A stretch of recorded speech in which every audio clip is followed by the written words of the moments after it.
মাত্র 1 মিনিটে শুকনো চালের গুঁড়ো দিয়ে কি করে পারফেক্ট নরম তুলতুলে ভাপা পিঠা তৈরি করবে আজকের ভিডিওতে সেটাই শেয়ার করব। আসসালামু আলাইকুম, কেমন আছো তোমরা সবাই? নতুন একটি রেসিপিতে তোমাদের সবাইকে স্বাগত জানাই। এই ভাপা পিঠে যে কেউ বানিয়ে ফেলতে পারবে আজকের ভিডিও দেখে, আর সাথে থাকবে কিছু টিপস অ্যান্ড ট্রিক্স।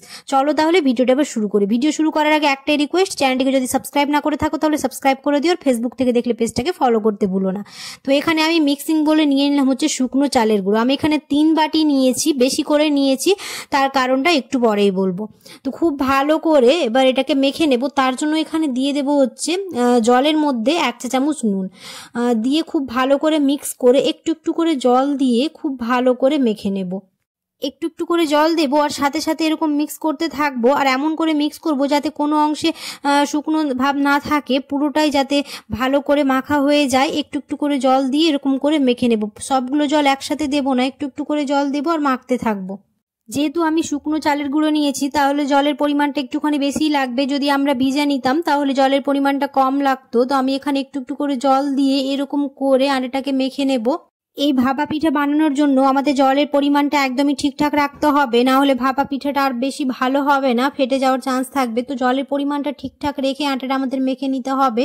আর দেখতে পাচ্ছ কি করে আমি আটাটা মেখে নিয়েছি, কোনো অংশে শুকনো ভাব থাকবে না, এরকম করে মেখে নেব। আর হাতে যখন এরকম মুঠো হয়ে আসবে মানে আমাদের আটাটা খুব ভালোভাবে মাখা হয়ে গেছে, এবার আটাটাকে চেলে নেব। তো এরকম একটা চালনি নিয়ে একটু একটু করে আটা নিয়ে এরকম চেলে নেব। তোমরা যে কোনো ধরনের চালনিতে এরকম করে চেলে নিতে পারো। এখানে আমি অনেকগুলো আটা নিয়েছি, তার কারণ হলো আমরা অনেক সময় ভাপা পিঠে মাখার জন্য খাওয়া হয় না। তো এরকম করে অনেকগুলো আটা একসাথে মেখে ফ্রিজে যদি আমরা এয়ারটাইট বক্সে রেখে দিই তো এটা 1 সপ্তাহ বা তারও বেশি ভালো থাকে। তো আমাদের যখন ইচ্ছা হবে আমরা এরকম করে বের করে বানিয়ে খেতে পারবো।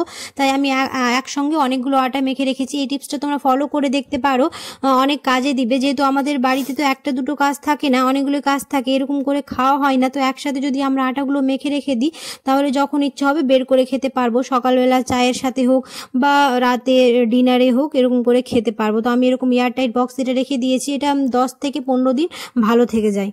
আটাগুলো আমার খুব ভালো করে সবগুলো চালা হয়ে গেছে, এবার এক এক করে বানিয়ে নেব।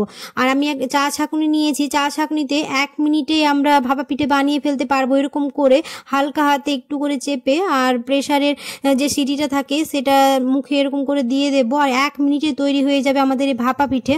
আর সবগুলো ভাপা পিঠে তৈরি করতে মাত্র 5 মিনিট লাগবে। 5 মিনিটের মধ্যে আমাদের ভাপা পিঠে রেডি হয়ে যাবে। তোমরা এই টিপসগুলো ফলো করে যদি ভাপা পিঠে বানাও তো একদম নরম তুলতুলে হবে আর খুব তাড়াতাড়ি হয়ে যাবে, যে কেউ বানিয়ে ফেলতে পারবে কোনো রকম কাপড় বা কোনো রকম বাটি ঝামেলা ছাড়াই।